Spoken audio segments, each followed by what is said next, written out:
ನನ್ನ ಪಾಲಿಗೆ ನನ್ನ ಸಹೋದರ ಲಕ್ಷ್ಮಣ ಆಗಿಲ್ಲ, ಆದರೆ ನನ್ನ ಪಾಲಿಗೆ ನಿತಿನ್ ದುರ್ಯೋಧನ ಆದ. ಇಡೀ ನನ್ನ ಕುಟುಂಬ ಒಡೆದು ಹೋಗಿದೆ. ನನ್ನ ಸಹೋದರ ನಿತಿನ್ ನನ್ನ ಬಿಜೆಪಿಗೆ ಸೇರ್ಪಡೆ ಮಾಡಿಕೊಂಡಿದ್ದಕ್ಕೆ ಬಹಳ ನೋವಾಗಿದೆ ಎಂದು ಮಾಜಿ ಸಚಿವ ಮಾಲಿಕಯ್ಯ ಗುತ್ತೇದಾರ್ ಅಸಮಾಧಾನ ವ್ಯಕ್ತಪಡಿಸಿದರು. ಕಲಬುರಗಿಯಲ್ಲಿ ಏರ್ಪಡಿಸಿದ ಬೆಂಬಲಿಗರ ಅಭಿಪ್ರಾಯ ಸಂಗ್ರಹ ಸಭೆಯನ್ನು ಉದ್ದೇಶಿಸಿ ಮಾತನಾಡಿದ ಅವರು, ನನ್ನನ್ನ ವಿಶ್ವಾಸಕ್ಕೆ ತೆಗೆದುಕೊಳ್ಳದೆ ನಿತಿನ್ ನನ್ನು ಬಿಜೆಪಿಗೆ ಸೇರಿಸಿಕೊಂಡಿದ್ದಾರೆ. ನಿತಿನ್ ರನ್ನು ಬಿಜೆಪಿಗೆ ಸೇರಿಸಿಕೊಂಡ ಮೇಲೆ ಯಡಿಯೂರಪ್ಪ ಕರೆ ಮಾಡಿದರು. ನನ್ನ ಬೆನ್ನಿಗೆ ಚೂರಿ ಹಾಕಿದ್ರಿ ಎಂದು ನೇರವಾಗಿ ಯಡಿಯೂರಪ್ಪ ಅವರ ಮುಂದೆ ನೋವು ತೋಡಿಕೊಂಡಿದ್ದೇನೆ ಎಂದರು. ನಾನು ಬಿಜೆಪಿಗಾಗಿ ಸಾಕಷ್ಟು ದುಡಿದರೂ ಯಾವುದೇ ಸ್ಥಾನಮಾನ ನೀಡಿಲ್ಲ. ನನ್ನ ಪುತ್ರನನ್ನ ಬೆಳೆಸುತ್ತಿದ್ದೇನೆ ಎಂದು ಸಹೋದರ ನಿತಿನ್ ಗುತ್ತೇದಾರ್ ಹೇಳಿದ್ದಾರೆ. ಆದ್ರೆ ನಾನು ಎಂದು ಪುತ್ರ ವ್ಯಾಮೋಹಕ್ಕೆ ಒಳಗಾಗಿಲ್ಲ. ಸಹೋದರ ನಿತಿನ್ ಮಾತು ಬಹಳಷ್ಟು ನೋವು ಉಂಟು ಮಾಡಿವೆ. ಅವನಿಗೆ ಅದೇನು ಕೆಟ್ಟ ಬುದ್ಧಿ ಬಂತೋ, ನನ್ನ ವಿರುದ್ಧ ನನ್ನ ತಮ್ಮ ಪಕ್ಷೇತರ ಅಭ್ಯರ್ಥಿಯಾಗಿ ಸ್ಪರ್ಧಿಸಿದ್ದ. ನಾನು ಸೀನಿಯಾರಿಟಿ ಮೇಲೆ ಸಚಿವನಾಗಿದ್ದೇನೆ ಎಂದು ನನ್ನ ವಿರುದ್ಧ ಸಹೋದರನನ್ನು ಎತ್ತಿ ಕಟ್ಟಿದ್ರು. ಟಿಕೆಟ್ ಮಾಲಿಕಯ್ಯಗೆ ಕೊಡೋದು, ಅತ್ತ ನಿತಿನ್ಗೆ ಪಕ್ಷೇತರ ನಿಲ್ಲು ಅನ್ನೋದು ನನ್ನ ಸಹೋದರನ ತಲೆ ಕೆಡಿಸಿದ್ದು ಇದೇ ಬಿಜೆಪಿಯವರು ಎಂದು ಅಸಮಾಧಾನ ಹೊರಹಾಕಿದರು. ಉದ್ದೇಶಪೂರ್ವಕವಾಗಿ ನಮ್ಮ ನಿತಿನ್ ಮುಂದೆ ನಮ್ಮ ಜೊತೆಗಿದ್ದು 2018ರಲ್ಲಿ ಕೂಡ ಬೇಕಂತೆ ಮಗ ಸೋಲಿ ಅಣ್ಣ ಸೋತ್ರಿ ನನ್ನ ಸೀಟ್ ಬರ್ತದೆ ತಿಳ್ಕೊಂಡು ಆ ಬೇಜವಾಬ್ದಾರಿ ಕೆಲಸ ಮಾಡೋದ್ರಿಂದ ನಾನು ಆ ಚುನಾವಣೆಗೆ ಸೋತೆ.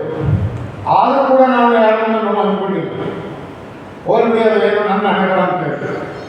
ಆದರೆ ನೋಡಿ 2018ರಲ್ಲಿ ಸೋತರೂ ಕೂಡ ಭಾರತೀಯ ಜನತಾ ಪಾರ್ಟಿ ಒಂದು ಮುಖಂಡರಾಗಿ ಕಲ್ಯಾಣ ಕರ್ನಾಟಕದಲ್ಲಿ ಹೆಲಿಕಾಪ್ಟರ್ ಕೊಟ್ಟು ಓಡಾಡಿಸ್ತಾರೆ. ಮಾರ್ಕೆಟ್ ಭಾರತೀಯ ಜನತಾ ಪಾರ್ಟಿ ಹೆಲಿಕಾಪ್ಟರ್ ಕೊಟ್ಟು ಓಡಾಡಿಸ್ತಾರೆ.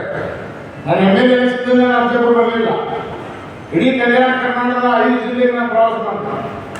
ಏನು ಕಲ್ಯಾಣ ಕರ್ನಾಟಕದಲ್ಲಿ ಸುಮಾರು ಮೊದಲು 7 ಜನ ಮಾತ್ರ ಬಿಜೆಪಿ MLA ಇದ್ರು.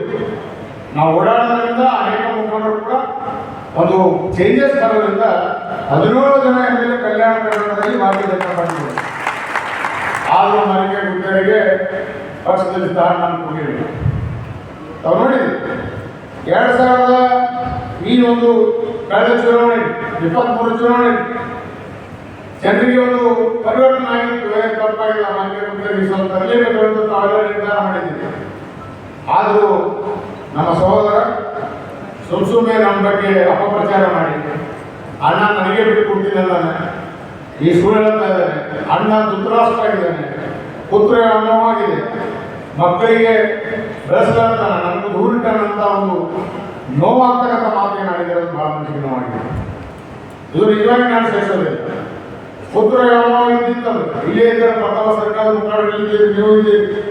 ನಮ್ಮ ರಿಕ್ವೆಸ್ಟ್ಗೆ 2018ರಲ್ಲಿ ಭಾರತೀಯ ಜನತಾ ಪಾರ್ಟಿಯಿಂದ ಪ್ರಥಮ ಸರ್ಕಾರ ನಿಲ್ಲಿಸಬೇಕು ಅಂತ ಬಂದಾಗ ಎಲ್ಲರೂ ವಿಷಯದವರು ಅವರಿಗೆ ನಿಂತಿದ್ದರೆ ಅಂತಂದ್ರೂ ಕೂಡ ನಾನು ನಿತಿನ್ ನಿಲ್ಲಿಸಲಿಲ್ಲ. ನಿತಿನ್ಗೆ ಅಲ್ಲಿ ಪ್ರಥಮ ನಿಲ್ಲ ಅಂತ ಹೇಳಿದೆ. ಆದರೂ ಕೂಡ ಅವನು ಅಲ್ಲೇನಿಲ್ಲ ಮಾತಾಡಕ್ಕೆ ಹೋಗಿ ನಿಂತು ಸೋತು. ಇಷ್ಟೊಂದು ತ್ಯಾಗ ಮಾಡಿದ್ರು ಕೂಡ ಇವತ್ತು ನೋಡಿ 2023ರಲ್ಲಿ ಭಾರತೀಯ ಜನತಾ ಪಾರ್ಟಿ ಬಾರಿ ಮತ್ತೊಮ್ಮೆ ಸುವರ್ಣ ಅವಕಾಶ, ಗೆಲ್ಲತಕ್ಕಂಥ ಅವಕಾಶ ಇತ್ತು. ಇದು ನನ್ನ ಕೊನೆಯ ಎಲೆಕ್ಷನ್ ಅಂತ ಹೇಳಿದೆ. ಇಲ್ಲೇ ಮಾಧ್ಯಮ ಸ್ನೇಹಿತರಿದ್ದಾರೆ, ಮಾಧ್ಯಮ ಮುಂದೆ ಹೇಳಿದ್ದೀನಿ, ಟಿವಿ ಮುಂದೆ ಹೇಳಿದ್ದೀನಿ, ಇದು ಮನೆಯಾಗ ಕೂತು ರೂಮ್ನಲ್ಲಿ ಕೂತು ಹೇಳಿದ ಮಾತಲ್ಲ. ಇದು ನನ್ನ ಕೊನೆಯ ಎಲೆಕ್ಷನ್. ಈ ಬಾರಿ ಭಾರತೀಯ ಜನತಾ ಪಾರ್ಟಿ ಬಾವುಟ ಪಕ್ಷದ ಹಾಸನ ಮುಂದೆ ರಾಜಕೀಯವಾಗಿ ನಿನಗೆ ಏನಪ್ಪ ಸ್ಥಾನಮಾನ ಅಂತ ಹೇಳಿದ್ರು ಕೂಡ ಅವನಲ್ಲಿ ಯಾಕೆ ಕೆಟ್ಟ ದೋಷ ಬರ್ತಾ ಗೊತ್ತಿಲ್ಲ. ಇವತ್ತು ನನ್ನ ಎದುರ ಪಕ್ಷೇತರವಾಗಿಲ್ಲ. ಭಾರತೀಯ ಜನತಾ ಪಾರ್ಟಿ ಅವಾಗ ಏನಾದರೂ ಮುಖಂಡರು ಬಂದು ನಿಮ್ಮ ಮನೆಗೆ ಹೇಳೋದಾಡಿ, ಯಾಕೆ ಬಿಜೆಪಿಯವರೇ ಮನೆ ಹೊಡೆದಿದ್ದು, ಅವನು ತೆಗೆದುಕೊಂಡಂಥ ಕೆಲಸ ಮಾಡಿದ್ರೆ ಭಾರತೀಯ ಜನತಾ ಪಾರ್ಟಿ ಇರ್ತಕ್ಕಂಥ ಮುಖಂಡರೇ. ಯಾಕೆಂದ್ರೆ ಅವರಲ್ಲಿ ಏನು ಸ್ವಾರ್ಥ ಅಂದರೆ ಮಾಲಿಕೆ ಗುತ್ತೇದಾರ್ ಏನಾದರೂ ಎಮ್ ಆದರೆ ಸೀನಿಯರ್ ಮಿನಿಸ್ಟರ್ ಆಗ್ತಾರೆ. ನಮ್ಮದೇ ಪರಿಸ್ಥಿತಿ ಏನು ಅಂತ ಮನೆಗೆ ಜಗಳಾಡ್ತಕ್ಕಂಥ ವಾತಾವರಣ ನಿರ್ಮಾಣ ಮಾಡಿರ್ತಾ ಇದ್ದಾರೋ ಹುಷಾರಾಗು. ಮುಂದೆ ನಿನಗಿದೆ ಅಂತ ನಾನು ನಿತಿನಿಗೆ ಹೇಳಿದ್ರು ಕೂಡ ನಮ್ಮ ಮಾತಿಗೆ ಬೆಲೆ ಕೊಡಲಿಲ್ಲ. ಹೋಗಿ ನಿಂತು ಏನು ನಮ್ಮ ಕಾರ್ಯಕರ್ತರು ಇದ್ದಂಥ ಕಾರ್ಯಕರ್ತರಿದ್ದೀರಿ, ನಿಜವಾಗಿ ನಿಮ್ಮೆಲ್ಲರ ಪಾದಚರಣ ನಮಗೆ ಮಾಲಿಕೆ ಗುತ್ತೇದಾರ್ ನಮಸ್ಕಾರ ಮಾಡ್ತಾರೆ. ಯಾಕಂದರೆ ಆ ಸಂದರ್ಭದಲ್ಲಿ ಏನು ನಮ್ಮ ನಿತಿನ್ ಗುತ್ತೇದಾರ್ ಪಕ್ಷೇತರ ಅಭ್ಯರ್ಥಿಯಾಗಿ ನಿಂತಾಗ ಬಹಳಷ್ಟು ಹಣದಿಂದ ಅನೇಕ ರೀತಿಯ ಒತ್ತಡ, ನಾನಾ ರೀತಿಯ ಆಟೋಪಟ್ಟು ಹೋಗಲಿಲ್ಲ. ನೀವು ರಾತ್ರಿ ಹೊತ್ತು ಕುಟುಂಬದ ಸದಸ್ಯರ ಜೊತೆ ಅಥವಾ ಸ್ನೇಹಿತರ ಜೊತೆ ಎಲ್ಲಾದ್ರೂ ಊಟಕ್ಕೆ ಹೋಗ್ಬೇಕು ಅಂತ ಪ್ಲಾನ್ ಮಾಡ್ತಾ ಇದ್ದೀರಾ? ಹಾಗಾದ್ರೆ ಕಲಬುರಗಿಯಲ್ಲಿ ಹೊಸದಾಗಿ ಪ್ರಾರಂಭವಾಗಿರುವ ಫೋರ್ಟ್ ವ್ಯೂ ಹೋಟೆಲ್ಗೆ ಒಮ್ಮೆ ಭೇಟಿ ನೀಡಿ. ಹೆರಿಟೇಜ್ ಇನ್ ಹೋಟೆಲ್ನ ಓಪನ್ ಟೆರೆಸ್ ಮೇಲೆ ಬೆಂಗಳೂರು ದೆಹಲಿ ಮಾದರಿಯಲ್ಲಿನ ಸುಂದರ ಆಕರ್ಷಣೆ ಇಲ್ಲಿ ಕಾಣಬಹುದು. ನುರಿತ ಕುಕ್ಗಳಿಂದ ರುಚಿಕರವಾದ ಸ್ವಾದಿಷ್ಟ ಆಹಾರ ಇಲ್ಲಿ ಲಭ್ಯ. ತಣ್ಣನೆಯ ಗಾಳಿ, ತುಂತುರು ನೀರಿನ ಸೌಂಡ್ ಜೊತೆ ಕಲರ್ಫುಲ್ ಲೈಟಿಂಗ್ ನಲ್ಲಿ, ಲೈಟ್ ಮ್ಯೂಸಿಕ್ ನಲ್ಲಿ ಕಲಬುರಗಿಯ ಫೋರ್ಟ್ ಸೇರಿದಂತೆ ಕಲಬುರಗಿ ನಗರವನ್ನ ವೀಕ್ಷಿಸುತ್ತಾ ನಿಮ್ಮ ಕುಟುಂಬದವರ ಜೊತೆ ಅಥವಾ ಸ್ನೇಹಿತರ ಜೊತೆ ಊಟ ಸವಿಯಬಹುದು. ಜೊತೆಗೆ ಇಲ್ಲಿ ಬರ್ತ್ಡೇ ಪಾರ್ಟಿ ಸೇರಿದಂತೆ ಸಣ್ಣ ಪುಟ್ಟ ಪಾರ್ಟಿ ಮಾಡಲು ಎಲ್ಲಾ ರೀತಿಯ ಸೌಲಭ್ಯಗಳು ಉಂಟು. ಹೋಟೆಲ್ನ ಸಮಯ ಮಧ್ಯಾಹ್ನ 3 ಗಂಟೆಯಿಂದ ರಾತ್ರಿ 11 ಗಂಟೆವರೆಗೆ.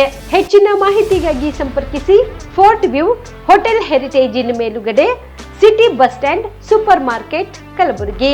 Phone number 9036235555.